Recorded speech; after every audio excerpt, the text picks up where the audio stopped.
Want to add the power of SMS to your Node.js applications? Let's jump right into building a simple messaging system using Twilio. First, you'll need a Twilio account. Head over to twilio.com and sign up for a free trial. Once you're in, grab your account SID and auth token from the dashboard. These are crucial for authenticating your requests. Now, let's set up our Node.js project. Create a new directory for your project and initialize it with npm init. Next, we'll install the Twilio Node.js library using npm install Twilio. This gives us all the tools we need to interact with the Twilio API.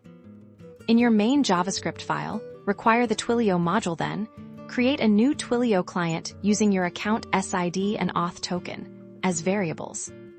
Now for the magic.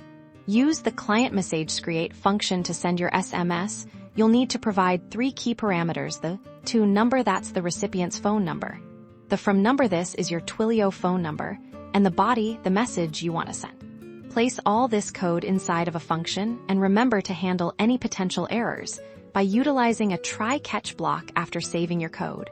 Run your Node.js script using Node.js file names. And that's it. You've just sent an SMS using Twilio and Node.js. Experiment with the Twilio API to explore other cool features like sending MMS messages, scheduling messages, and more. Happy coding!